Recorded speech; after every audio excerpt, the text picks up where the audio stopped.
Attention, 3, 2, 1...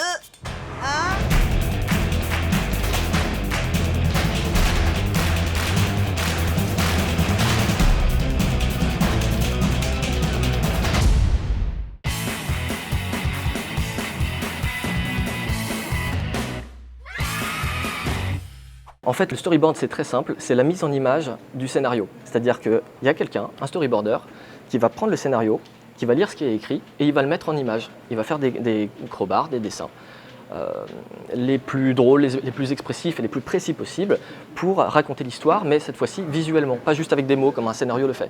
Donc vraiment, prendre son crayon, sa tablette graphique, et puis mettre tout ça en image et commencer à raconter l'histoire visuellement. Nous, un storyboarder, on ne le laisse pas juste avec le script, on ne lui dit pas « vas-y, fais-nous rêver, fais un truc super, super drôle ».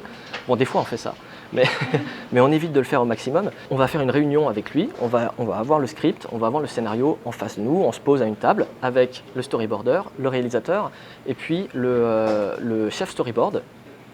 Et on va lire ensemble le scénario et puis on va commencer à réfléchir à comment on va mettre tout ça en image. Et puis on va dire au storyboarder, alors là on aimerait bien un plan un peu dramatique, un peu en contre-plongée ou avec telle sorte de lumière pour faire un truc un peu impressionnant.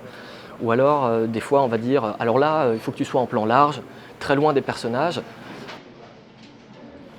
Donc le storyboard c'est un moment très très important parce que il met en place vraiment toutes ces choses-là. Ce qui va se passer dans l'image, la taille des cadres, si on est très large ou si on est très serré sur un personnage, les expressions que vont avoir les personnages, les actions qu'ils vont faire à l'image et aussi il doit faire attention aux règles du cinéma.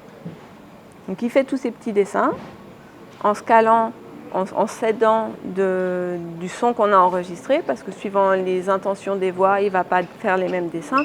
Si on a Angelo qui appelle sa sœur en criant Alvina, c'est pas pareil que s'il chuchote en disant Alvina.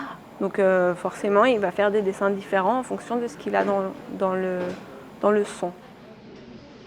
Donc une fois que le storyboard est terminé et qu'il est bien validé par toute l'équipe et qu'on sait qu'on va pouvoir le réaliser en 3D et qu'il n'y aura pas de problème, on va monter le storyboard avec les voix.